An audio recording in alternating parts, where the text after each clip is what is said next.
오늘도 독한 술 한 잔에 씁쓸한 세상사 한 조각을 안주 삼아봅니다. 우리가 소개팅이나 결혼 시장에서 입버릇처럼 하는 말이 있죠. 남자는 결국 능력이고 여자는 뭐니 해도 외모다. 마치 뉴턴의 만유인력 법칙처럼 당연하게 통용되는 이 잔인한 공식. 대체 이 대단하고도 불평등한 공식을 처음 만든 사람은 누구일까요? 조선시대 김대감일까요? 아니면 자본주의를 정립한 서양의 어떤 학자일까요? 생각해보면 참 웃기지도 않는 기준인데 우리는 이 틀에 스스로를 가둡니다. 남자는 돈이 없으면 고개를 숙이고 여자는 주름 하나에 가슴을 졸이죠. 술잔을 기울이며 이 캐캐묵은 공식의 실체를 한번 탈탈 털어보려 합니다. 이 공식의 진짜 배후, 지금부터 그 베일을 한꺼풀 벗겨보시죠. 학자들은 이 공식의 시초를 무려 수만 년 전 원시 시대로 돌립니다. 이른바 진화심리학이라는 거창한 학문이 내놓은 분석인데요. 선사시대의 남자의 능력은 곧 맹수를 잡고 고기를 낚아오는 사냥 기술이었습니다. 내 가족을 굶겨 죽이지 않고 보호할 수 있는 생존의 필수 조건이었던 셈이죠. 그렇다면 여자의 외모는 무엇이었을까요? 단순한 시각적 즐거움이 아니었습니다. 당시의 매끄러운 피부와 건강한 체형은 곧 우수한 번식 능력을 뜻했습니다. 내 아이를 건강하게 낳아 기를 수 있다는 가장 확실한 생물학적 신호였던 거죠. 결국 이 공식은 고대의 거친 야생에서 살아남기 위한 유전자의 몸부림이었습니다. 넌 능력을 증명해라. 난 건강함을 증명할 테니 라며 맺은 생존 계약이었던 겁니다. 수만 년이 지난 지금도 우리 DNA에는 그 원시적인 본능이 찌꺼기처럼 남아있습니다. 하지만 짐승을 잡던 시대가 지나고 돈이 지배하는 자본주의가 오면서 판이 바뀝니다. 사회의 주도권을 잡은 남성들은 돈과 권력이라는 새로운 능력을 독점했습니다. 반면 법적으로도 경제적으로도 아무것도 가질 수 없었던 여성들은 고립되었죠. 스스로 생계를 꾸릴 수 없던 시대.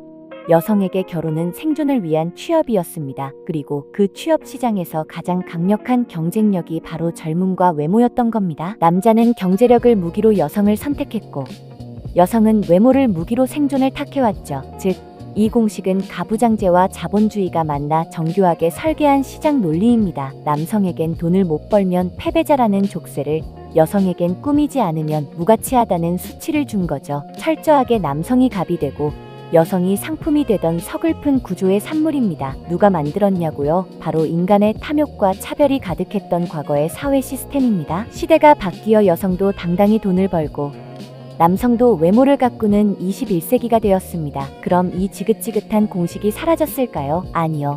미디어가 더 독하게 인공호흡을 붙였습니다. 드라마를 틀면 여전히 능력 있는 재벌남과 가난하지만 예쁜 여주인공이 단골로 등장합니다. 소셜미디어는 한술 더 떠서 남자의 슈퍼카와 여자의 명품 바디라인을 쉴 새 없이 보여주죠. 알고리즘은 우리의 열등감을 먹고 자라며 이 해묵은 공식을 매일같이 새로 고침합니다. 남자는 외모가 조금 부족해도 돈 많이 벌면 장땡이라는 위안을 삼고 여자는 스펙이 화려해도 결국 예뻐야 대접받는다는 자주 섞인 한탄을 뱉게 만듭니다. 미디어와 광고주들은 우리의 이 불안감을 아주 영악하게 돈으로 환전하고 있습니다. 결국 우리는 현대판 미디어가 만든 외모 자본과 능력 만능주의의 노예가 된 셈이죠. 사회가 주입한 기준에 맞춰 춤을 추며 우리는 서로를 상품으로 채점하고 있습니다. 문제는 이 낡은 공식이 오늘날 대한민국의 청춘들을 철저하게 망가뜨리고 있다는 점입니다. 취업문은 좁고 집값은 치솟는데 남자는 능력이라는 기준은 낮아질 줄 모릅니다. 평범한 청년들은 이 기준을 맞추지 못해 연애를 포기하고 결혼을 사치라 여깁니다. 반대로 여성들은 언제나 완벽해야 한다는 외모 강박과 평가 속에서 소모되고 있죠. 서로를 있는 그대로 바라보지 못하고